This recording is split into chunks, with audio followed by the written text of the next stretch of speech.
Bienvenue, cher ami, chère âme, dans cet espace sacré que nous créons ensemble, ici et maintenant. Je vous accueille, non pas simplement devant un écran, mais dans un sanctuaire temporel, un moment mis à part pour une rencontre qui a le pouvoir de tout changer. Considérez ceci non comme une vidéo de plus dans votre fil d'actualité, mais comme un rendez-vous divin, une convocation céleste que votre esprit attendait.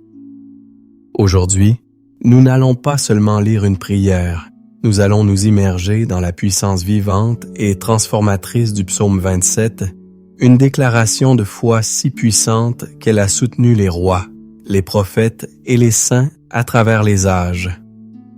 Le thème central, la promesse qui va illuminer chaque recoin de notre être, est encapsulé dans ces mots éternels. Car il est mon salut. Je veux vous faire une promesse. Si vous vous engagez dans ce voyage avec moi, si vous vous autorisez à être pleinement présent, à ouvrir les portes de votre cœur, jusqu'à la toute fin de cette session, ce qui est entré en vous comme une peur chuchotante en sortira comme un rugissement de foi. L'anxiété qui pèse sur vos épaules se transformera en une assurance inébranlable. Le brouillard de la confusion se dissipera pour laisser place à la clarté éclatante de la lumière divine. Ce n'est pas une promesse faite à la légère, c'est la promesse même contenue dans la parole de Dieu. Et aujourd'hui, nous allons la réclamer ensemble. Alors, avant d'aller plus loin, je vous invite à préparer le terrain de votre cœur. Trouvez un endroit où vous ne serez pas dérangé, ne serait-ce que pour la durée de notre rencontre. Fermez les autres onglets, mettez votre téléphone en mode silencieux. Inspirez profondément et expirez lentement. Laissez les soucis du monde extérieur s'estomper. Ceci, c'est votre moment. Ceci, c'est votre espace. Et pour marquer votre engagement, pour sceller cette décision de chercher la face de Dieu, je vous invite à écrire dans les commentaires « Amen, je suis prête ». En faisant cela, vous ne faites pas que commenter une vidéo. Vous déclarez à vous-même, à Dieu et à toute la communauté invisible qui prie avec nous que vous êtes prêts à être prêtes. Pour la percée. Parlons maintenant avec honnêteté et vulnérabilité de ce qui vous a amené ici. Parlons de cette douleur silencieuse, de ce poids que vous portez peut-être avec un courage admirable, mais qui, dans le secret de votre cœur, vous épuise. Je sais ce que c'est que de se réveiller le matin, et avant même que vos pieds ne touchent le sol, le monstre de l'anxiété est déjà là, assis sur votre poitrine. C'est le poids des « et si ». Et si je n'y arrive pas? Et si je déçois tout le monde? Et si le pire se produit? C'est un assaut qui commence dès les premières lueurs de l'aube, transformant ce qui devrait être un nouveau départ en une continuation de la bataille de la veille. Cette douleur a des racines profondes. Elle peut provenir des échos de votre passé, des paroles blessantes prononcées par un parent, un enseignant ou un ami, des mots qui ont sculpté en vous la croyance que vous n'êtes pas assez bon, pas assez fort, pas assez intelligent. Ces paroles sont devenues une forteresse de mensonges dans votre esprit, une prison invisible dont les barreaux sont faits de doutes et d'autocritique. Vous luttez contre des ennemis que personne ne voit. Ce ne sont pas des armées avec des lances et des boucliers, mais des armées de pensées négatives, des régiments de souvenirs douloureux, des bataillons de peur irrationnels. Dans notre monde moderne, ces ennemis ont de nouveaux visages. Il y a l'ennemi de la comparaison, alimenté par le défilé incessant des réussites apparentes sur les réseaux sociaux. Chaque photo parfaite, chaque annonce de promotion, chaque témoignage de bonheur peut devenir, pour vous, un rappel brutal de vos propres lacunes perçues. Vous vous sentez en retard, oublié, invisible. Il y a l'ennemi de la solitude, ce sentiment poignant d'être totalement seul dans votre combat même si vous êtes entouré de gens. Vous souriez, vous acquiescez, mais à l'intérieur, vous criez, espérant que quelqu'un verra au-delà de la façade. Comme le psalmiste, votre âme s'écrie parfois « Pourquoi t'as-tu, mon âme, et gémis-tu au-dedans de moi ?» Psaume 46. Il y a aussi la douleur de l'épuisement. Vous avez tant donné. Vous avez été le pilier de votre famille, le travailleur fiable, l'ami loyal. Mais maintenant, votre propre puits est à sec. Vous êtes fatigué. Pas seulement physiquement, mais une fatigue de l'âme, un épuisement spirituel qui rend chaque pas plus lourd que le précédent. Vous vous sentez comme un navire sans gouvernail, ballotté par les vagues des circonstances, aspirant à trouver un port, un havre de paix. C'est à vous que Jésus adresse ces paroles pleines de tendresse. « Venez à moi, vous tous qui êtes fatigués et chargés, et je vous donnerai du repos. » Matthieu 5. Peut-être portez-vous le poids d'un échec passé, une décision que vous regrettez et qui vous hante comme une ombre. Ou peut-être est-ce la peur d'un avenir incertain, un diagnostic médical en suspens, une situation financière précaire, un conflit familial qui semble insoluble. Vous vous sentez assiégé, comme une ville encerclée, et vous ne voyez aucune issue. Vous cherchez désespérément un signe, une parole d'espoir, une lumière dans les ténèbres. Je veux que vous sachiez une chose, avec une certitude absolue. Dieu voit. Il voit chaque larme que vous avez versée en secret. Il connaît le nom de chaque ennemi qui se dresse contre vous, qu'il soit extérieur ou intérieur. Il entend le cri silencieux de votre cœur. Votre douleur n'est pas invisible pour lui. Votre combat ne lui est pas indifférent. Il n'est pas un Dieu distant et impassible. Il est le Père qui court à la rencontre de son enfant perdu, le bon berger qui laisse les 99 brebis pour chercher celle qui est perdue. Et il a une solution. Il a une réponse. Cette réponse n'est pas une formule magique, mais une personne. C'est lui-même. La solution commence lorsque nous apprenons à déclarer non pas ce que nous ressentons, mais ce qu'il est. Et c'est précisément ce que le psaume 27 va nous enseigner à faire. Votre âme aspire au calme et à la tranquillité, comme un enfant sevré auprès de sa mère, comme le psalmiste le dit dans le psaume 131:2.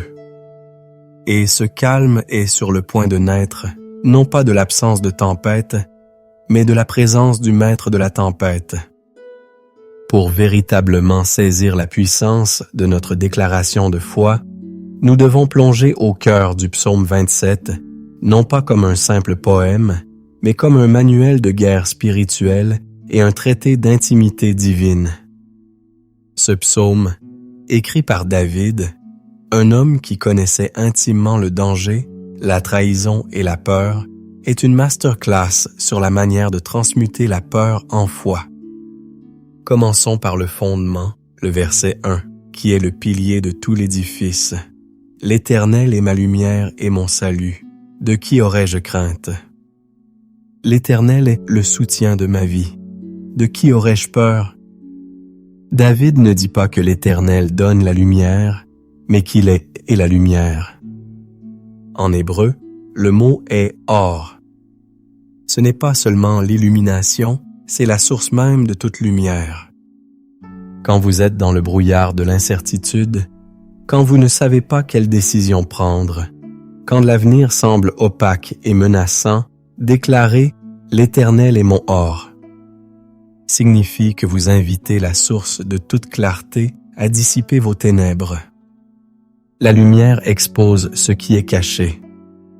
Elle révèle les pièges de l'ennemi. Elle démasque les mensonges que vous avez crus sur vous-même et elle trace un chemin là où il n'y en avait pas. Ensuite, il est mon salut. Le mot hébreu est Yeshua. Ce mot devrait résonner profondément en nous, car c'est la racine même du nom de Jésus, Yeshua. Le salut ici n'est pas seulement le salut éternel pour le paradis. C'est une délivrance holistique, ici et maintenant. C'est la guérison pour votre corps, la restauration pour vos relations, la prospérité pour vos finances, la victoire sur vos ennemis. Quand vous déclarez « L'Éternel est mon Yeshua », vous ne faites pas que demander de l'aide. Vous activez la pleine puissance du nom de Jésus sur chaque aspect de votre vie qui a besoin de délivrance. Enfin, il est cela. Le soutien de ma vie. Le mot hébreu Maoz est encore plus puissant. Il signifie forteresse, citadelle, bastion. Ce n'est pas un simple soutien passif, c'est une fortification militaire imprenable. Imaginez-vous à l'intérieur d'une forteresse aux murs indestructibles, tandis que les armées ennemies se déchaînent à l'extérieur. Elles peuvent crier, tirer des flèches, mais elles ne peuvent pas vous atteindre. Votre vie est cachée en Christ, votre Maoz. C'est pourquoi David peut poser ces questions rhétoriques. De qui aurais-je crainte? De qui aurais-je peur? La réponse est implicite. De personne et de rien. Regardez comment David applique immédiatement cette vérité dans les versets 2 et 3. Quand des méchants s'avancent contre moi pour dévorer ma chair, ce sont eux, mes persécuteurs et mes ennemis, qui chancellent et tombent. Si une armée se campait contre moi, mon cœur ne craindrait point. Si une guerre s'élevait contre moi, je serais malgré cela plein de confiance. David ne niait pas la réalité des ennemis. Il ne pratique pas la pensée positive. Il superpose une réalité supérieure à sa réalité terrestre. La réalité supérieure est que Dieu est sa lumière, son salut et sa forteresse. Par conséquent, l'issue de la bataille est déjà déterminée. C'est cela, la déclaration de foi. C'est parler du résultat final de Dieu au milieu de votre situation actuelle. Pensez à Ézéchias, le roi de Juda, lorsque l'immense armée assyrienne a encerclé Jérusalem. Le général ennemi, Sanchérib, a envoyé une lettre de menace, se moquant de Dieu. Qu'a fait Ézéchias? Il est allé au temple, a déroulé la lettre devant l'Éternel et a dit, en substance, « Regarde, Seigneur, ce qu'ils disent de toi. » Il a transformé son problème en problème de Dieu. Et cette nuit-là, Dieu a envoyé un ange qui a détruit l'armée assyrienne. Votre anxiété, votre dette, votre maladie, ce sont des lettres de Sanchérib. Aujourd'hui, nous allons les dérouler devant le Seigneur. Le cœur du psaume, le secret de la confiance de David, se trouve au verset 4. Je demande à l'Éternel une chose, que je désire ardemment. Je voudrais habiter toute ma vie dans la maison de l'Éternel, pour contempler la magnificence de l'Éternel et pour admirer son temple. Voilà la clé. Au milieu de la guerre, le plus grand désir de David n'est pas la victoire, la délivrance ou la destruction de ses ennemis. C'est la présence de Dieu. Le mot hébreu pour habiter, est Shakan, qui est lié à Shekinah, la gloire manifestée de Dieu. David veut vivre dans une conscience constante de la présence de Dieu. Pourquoi? Parce qu'il sait que dans la présence de Dieu, il y a la plénitude de la joie et que c'est le lieu de la plus grande sécurité verset 5. Car il me protégera dans son tabernacle au jour du malheur, il me cachera sous l'abri de sa tente, il m'élèvera sur un rocher. L'antidote à la peur n'est pas l'absence de menace, c'est la conscience de la présence de Dieu. C'est là que notre perspective change. Nous cessons de regarder la taille de nos ennemis et nous commençons à contempler la grandeur de notre Dieu. C'est ce qui est arrivé à David face à Goliath. Tout le monde voyait un géant impossible à vaincre. David voyait un incirconcis qui défiait les armées du Dieu vivant. La différence? La perspective. Puis, le psaume prend un tournant fascinant. Après cette déclaration de foi audacieuse, David semble devenir vulnérable.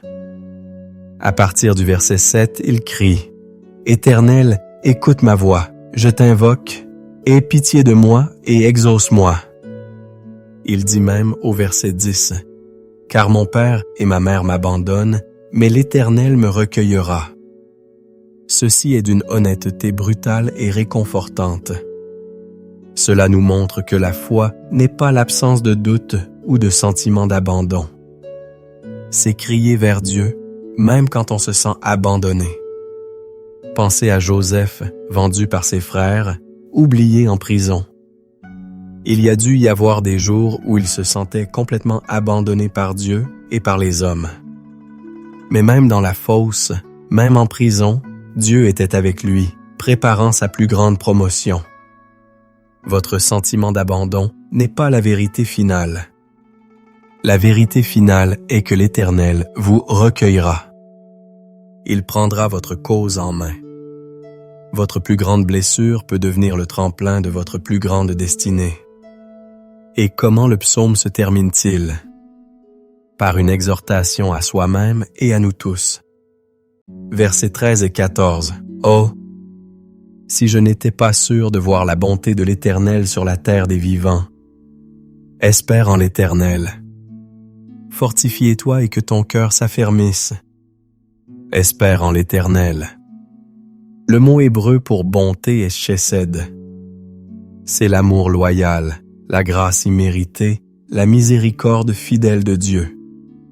David dit que la seule chose qui le fait tenir, c'est la certitude qu'il verra la manifestation de la bonté de Dieu, non pas seulement au ciel, mais ici, sur la terre des vivants. C'est une promesse pour votre vie, maintenant. Et l'attente n'est pas passive. Fortifie-toi et que ton cœur s'affermisse.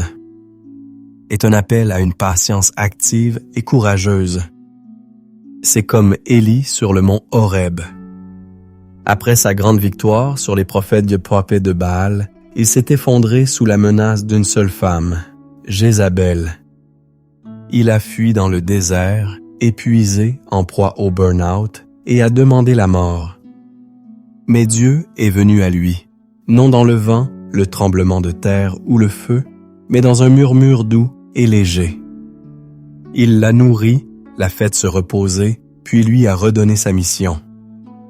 Peut-être êtes-vous comme Élie aujourd'hui, épuisé après la bataille.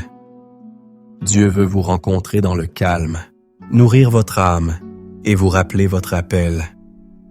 C'est cette espérance active qui transforme notre prière du matin d'une simple routine en un acte de guerre prophétique contre les forces des ténèbres. Maintenant que notre esprit a été nourri par la richesse de la parole, il est temps de préparer notre cœur à entrer dans la salle du trône. La prière n'est pas seulement une récitation de mots, c'est une transaction spirituelle, un échange divin où nous donnons à Dieu nos fardeaux et recevons sa paix. Pour que cet échange soit pleinement efficace, nous devons venir avec un cœur préparé. La première étape de cette préparation est l'humilité de la repentance. Réfléchissons un instant. Combien de fois avons-nous essayé de combattre nos batailles avec nos propres forces? Combien de fois avons-nous laissé l'orgueil nous empêcher de crier à l'aide? Combien de fois avons-nous fait confiance à notre intelligence, à nos plans, à nos ressources, plutôt qu'à la puissance de Dieu? Confessons maintenant silencieusement notre autosuffisance. Reconnaissons que sans lui, nous ne pouvons rien faire.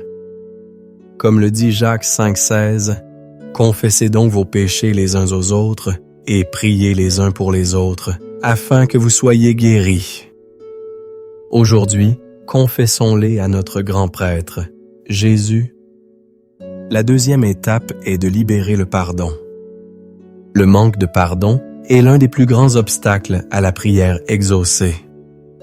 Il agit comme un poison dans notre âme et un blocage dans nos canaux spirituels. Pensez à toute personne qui vous a blessé, trahi ou offensé. Consciemment, par un acte de votre volonté, choisissez de les pardonner. Cela ne signifie pas que ce qu'ils ont fait était juste, ni que vous devez immédiatement leur refaire confiance. Cela signifie que vous leur retirez le pouvoir de vous faire souffrir et que vous remettez leur jugement entre les mains de Dieu. Comme Jésus nous l'a enseigné, si vous pardonnez aux hommes leurs offenses, votre Père céleste vous pardonnera aussi. Matthieu 6, 14-15. Libérez-les et libérez-vous. Enfin, la troisième étape. Pâte, c'est l'abandon total. Tenez vos mains ouvertes devant vous comme un geste symbolique. Imaginez placer dans ces mains tout ce qui vous pèse, vos peurs, vos soucis financiers, vos problèmes de santé, vos relations brisées, votre avenir incertain, tout. Et maintenant, dans un acte de foi, levez ces mains vers le ciel et remettez tout cela à Dieu. Déposez vos fardeaux à ses pieds. Renoncez au besoin de tout contrôler. Acceptez que vous êtes l'argile et qu'il est le potier.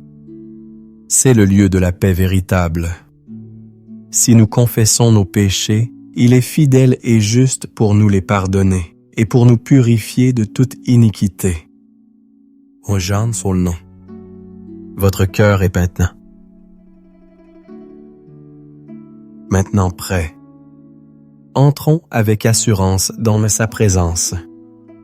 Père céleste, en cet instant sacré, nous nous approchons de toi, non pas sur la base de nos mérites, mais par le sang précieux de ton Fils Jésus. Nous entrons dans tes parvis avec des actions de grâce et dans ta présence avec des chants de louange.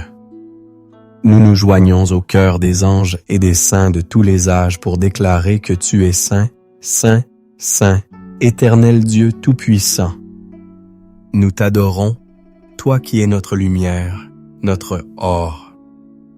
Tu es la vérité qui expose chaque mensonge, la clarté qui dissipe chaque confusion, le guide qui illumine notre sentier dans les vallées les plus sombres. Nous te louons car en toi, il n'y a aucune ténèbre. Tu es la lumière du monde, et quiconque te suit ne marchera pas dans les ténèbres, mais aura la lumière de la vie. Nous t'exaltons, toi qui es notre salut, notre Yeshua. Tu es notre libérateur, notre rédempteur, notre guérisseur. Tu es celui qui nous arrache à la fosse de la destruction, qui nous sauve de nos ennemis visibles et invisibles. Tu es la victoire incarnée et en ton nom, nous sommes plus que vainqueurs. Nous te magnifions, toi qui es notre forteresse, notre Maose. Tu es notre refuge et notre appui, un secours qui ne manque jamais dans la détresse. Tu es le rocher sur lequel nous bâtissons nos vies, la citadelle imprenable où nos âmes trouvent sécurité et repos. Tu es le Dieu qui nous entoure comme les montagnes entourent Jérusalem. Tu es notre abri secret, notre haute retraite. Reçois notre adoration, ô Roi des rois et Seigneur des seigneurs.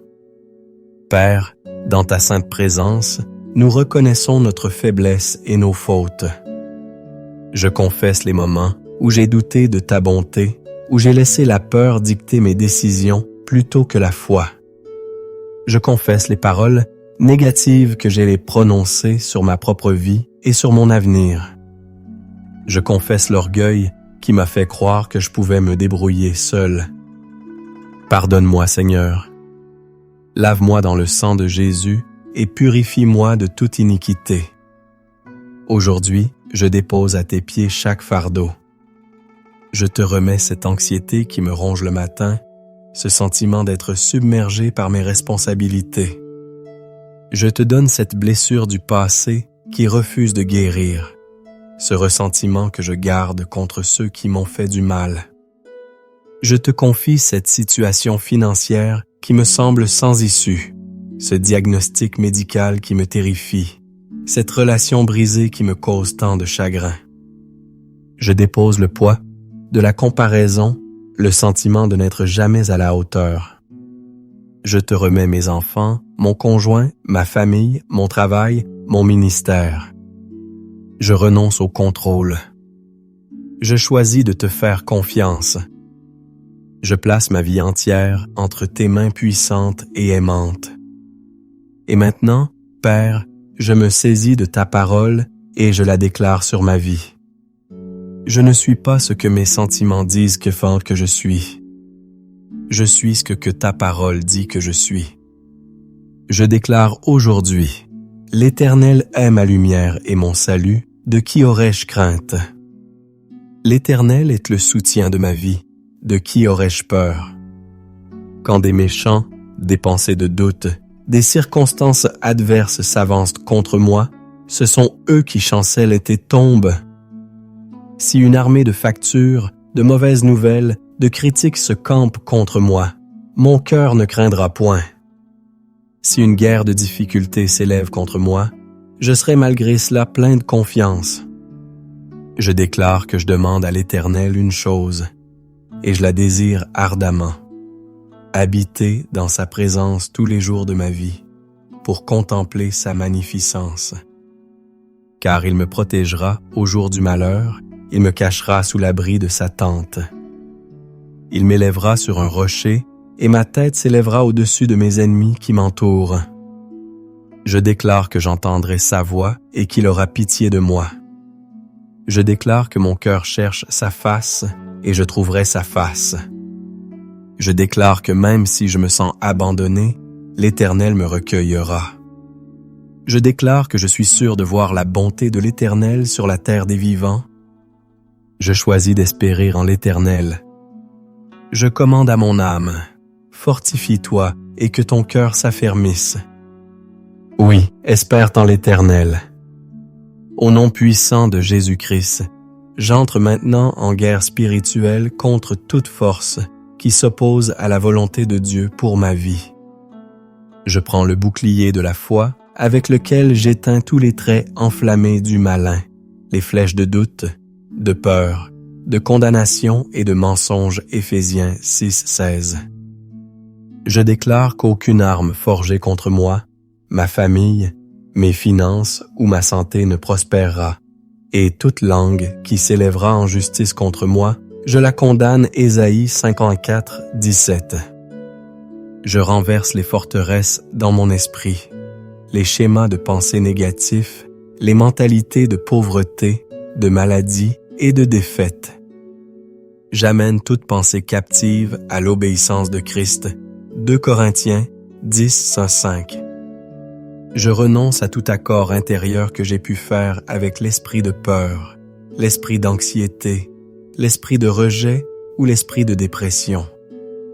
Je brise votre pouvoir sur ma vie au nom de Jésus. Je ferme toutes les portes que j'ai pu ouvrir à l'ennemi par le péché, le ressentiment ou la désobéissance. Je me couvre, ainsi que ma maison et mes proches, du sang de Jésus. Je déclare que je suis assis avec Christ dans les lieux célestes, bien au-dessus de toute principauté, de toute autorité, de toute puissance et de toute domination. Et maintenant, Saint-Esprit, je te demande de venir remplir chaque espace vidé. Là où il y avait de la peur, remplis-moi de ta foi audacieuse. Là où il y avait de l'anxiété, remplis-moi de ta paix qui surpasse toute intelligence. Là où il y avait de la tristesse, remplis-moi de ton huile de joie. Là où il y avait de la confusion, remplis-moi de ta sagesse et de ta clarté. Restaure mon âme, ô Seigneur. Guéris mes émotions blessées. Renouvelle mon esprit. Fortifie mon corps. Fais de moi un vase d'honneur, utile à mon Maître, préparé pour toute bonne œuvre. Que ma vie soit un témoignage vivant de ta puissance de restauration. Je reçois ton amour, ta grâce, ta faveur. Je reçois un esprit nouveau, un cœur nouveau. Je reçois la vie abondante que Jésus est venu me donner. Au nom de Jésus. Amen. Maintenant, restons dans le silence. Ne vous précipitez pas pour passer à autre chose. C'est un moment sacré. Prenez une profonde inspiration et en inspirant, imaginez que vous respirez la paix même de Dieu. Retenez-la un instant. Et en expirant, relâchez toutes les tensions restantes, tous les doutes, toutes les peurs. Encore une fois. Inspirez sa présence. Expirez le chaos du monde. Silence. Votre esprit a parlé à Dieu. Maintenant, laissez votre cœur l'écouter. Ne cherchez pas une voix audible, un signe spectaculaire. Cherchez plutôt une impression douce, un murmure dans votre esprit, une pensée de paix, un mot de réconfort, une image d'espoir. Quelle est la première pensée d'amour, de courage ou de direction qui vous vient à l'esprit? Accueillez-la. C'est peut-être la réponse que vous attendiez. Qu'est-ce que le Père murmure à votre cœur en ce moment? Je suis avec toi. N'ayez pas peur. Je t'aime. Fais-moi confiance. Accueillez cette parole. C'est votre manne pour aujourd'hui. Dieu parle à ton cœur. Crois-le. Reçois-le. Et maintenant, en tant que serviteur de l'Éternel, je veux libérer sur vous une parole prophétique, une bénédiction pour votre journée et pour votre vie. Recevez ces paroles non comme venant d'un homme, mais comme un écho du cœur du Père pour vous. Sur votre vie spirituelle, je déclare que vous n'êtes plus sourd à sa voix. Vous entendrez la voix du bon berger vous appeler par votre nom et vous ne suivrez pas la voix de l'étranger. Mes brebis entendent ma voix, je les connais, et elles me suivent. Jean 10:27. Votre faim et votre soif de sa parole et de sa présence s'intensifient dès aujourd'hui. Sur votre santé, je déclare la guérison divine sur votre corps, de la tête aux pieds. Là où il y a la maladie, que la santé se manifeste. Là où il y a la douleur, que le soulagement vienne. Là où il y a la faiblesse, que la force divine se lève. Par ces meurtrissures, vous êtes guéris. C'est par ces meurtrissures que nous sommes guéris. Ésaïe 53:5. Sur vos finances, je déclare que les écluses des cieux s'ouvrent sur vous. L'esprit de manque et de pauvreté est brisé. Vous êtes la tête et non la queue. Vous êtes en haut et non en bas. Le Seigneur vous bénira dans tout ce que vous entreprendrez et vous prêtera à beaucoup de nations, mais vous n'emprunterez point. L'Éternel t'ouvrira son bon trésor, le ciel, pour envoyer à ton pays la pluie en son temps et pour bénir tout le travail de tes mains. Deutéronome 28:12-13. Sur votre famille. Je déclare que votre foyer devient un havre de paix, d'amour et de salut. Les murs de la division s'effondrent. La communication est restaurée. La sagesse divine vous est donnée pour élever vos enfants dans les voies du Seigneur. Tous tes fils seront disciples de l'Éternel, et grande sera la prospérité de tes fils. Ésaïe 54. Sur votre destinée et votre appel, je déclare que la confusion concernant votre but s'arrête aujourd'hui. Vos yeux spirituels s'ouvrent pour voir les œuvres que Dieu a préparées d'avance pour vous.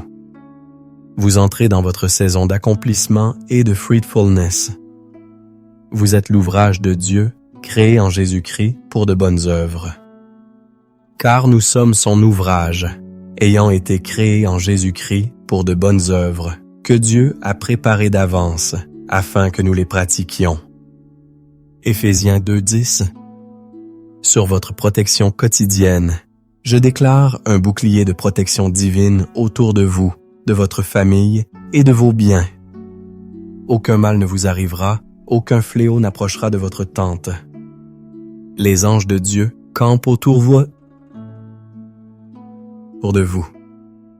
L'Éternel gardera ton départ et ton arrivée, dès maintenant et à jamais. Psaume 120. Sur votre joie et votre paix, je déclare que le Dieu d'espérance vous remplit de toute joie et de toute paix dans la foi, pour que vous abondiez en espérance, par la puissance du Saint-Esprit. Que le Dieu de l'espérance vous remplisse de toute joie et de toute paix dans la foi, pour que vous abondiez en espérance par la puissance du Saint-Esprit.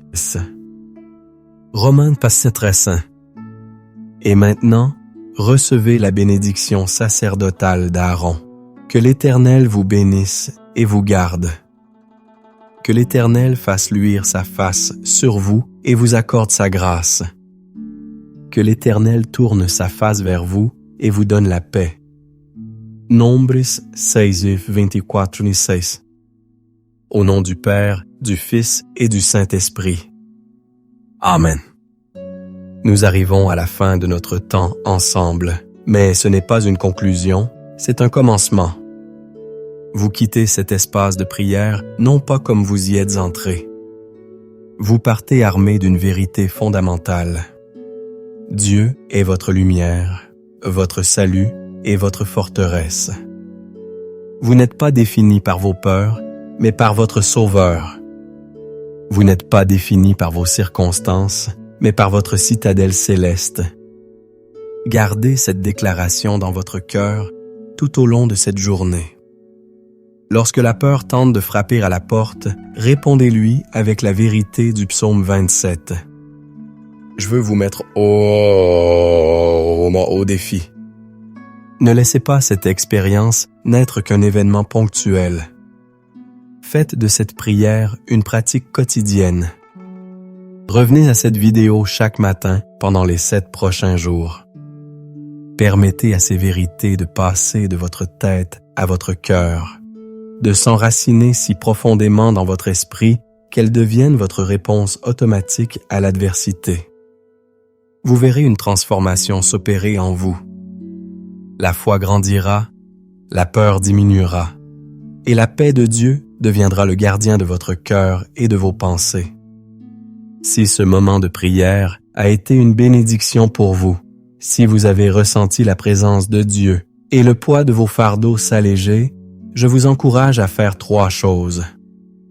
Premièrement, exprimez votre gratitude en cliquant sur le bouton « J'aime ». C'est une façon simple de dire « Amen » à ce qui s'est passé ici. Deuxièmement, partagez cette lumière. Vous connaissez certainement quelqu'un dans votre entourage qui est en proie à la peur et à l'anxiété. En partageant cette vidéo, vous pourriez être l'instrument que Dieu utilise pour apporter la paix à leur âme. Enfin, si ce n'est pas déjà fait, abonnez-vous à cette chaîne et activez la cloche de notification. De cette façon, vous ne manquerez aucun de nos futurs rendez-vous divins. Je vous invite également à écrire dans les commentaires une phrase du psaume 27 qui vous a particulièrement parlé aujourd'hui. Que ce soit un mémorial de votre rencontre avec Dieu. Je vous invite maintenant à continuer votre temps d'adoration et de méditation en cliquant sur la playlist de prières qui s'affiche à l'écran. Ne laissez pas le monde reprendre immédiatement sa place. Demeurez encore un peu dans sa présence. Allez maintenant dans la paix et la puissance de l'Éternel. Souvenez-vous de qui vous êtes et, plus important encore, de qui il est. Demeurez dans sa paix. Allez et soyez la lumière. Amen.